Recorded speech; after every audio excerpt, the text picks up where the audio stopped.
Hi, everyone. It's Mrs. Patriarcha, and I'm excited to be meeting with you today for our reading lesson again. The last time that we met together, we talked about some really great things that help us to set up a nice reading life at home.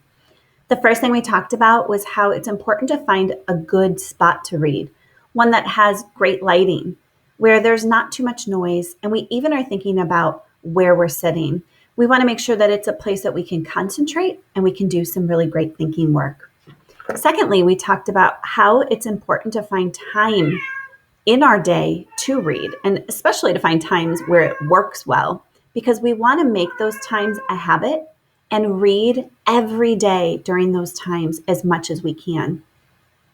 And then lastly, we would talked about how it's important to find and collect things that we're excited to read. I've been reading a lot of articles and I've been reading some new books too. Well, today I want to teach you one more tip for having a really great reading life at home. And that is, I wanted to teach you that readers who have awesome reading lives always set goals for how much reading they want to do. So let me show you what that might look like. One book that I'm reading is called Magic Puppy. And I just recently started this. I'm on chapter 3. And when I get into my spot to read, I'm not just going to start reading chapter 3. I'm going to take a little bit of time to think about how much reading do I want to do right now.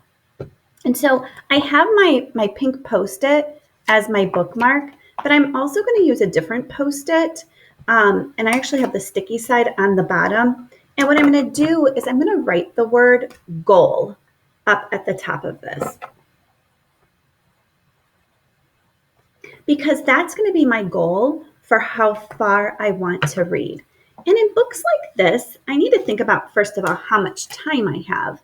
And I think I have about 10 to 15 minutes that I can dedicate to reading right now. And then I'm looking at these pages. I think that it's pretty likely that I'll be able to get all the way through chapter 3. And I think that I might even be able to go a little bit into chapter 4. So I'm going to put my goal, that's about, let's see how many pages.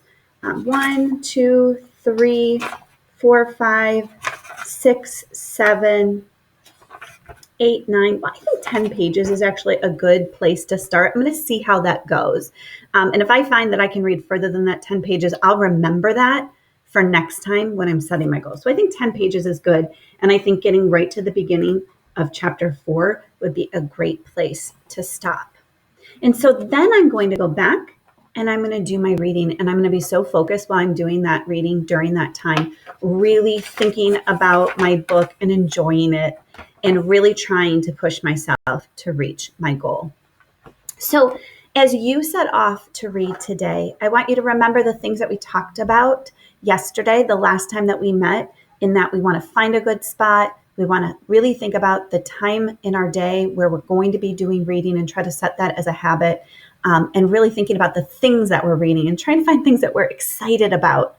And then I also want you today, before you dive into your reading, I want you to push yourself to set a goal for how much reading you think that you can do. And then dig in, start your reading. And when you're done with that time, I want you to think a little bit about how well did you do in meeting your goal, because that will help you when you set up your goals for days ahead.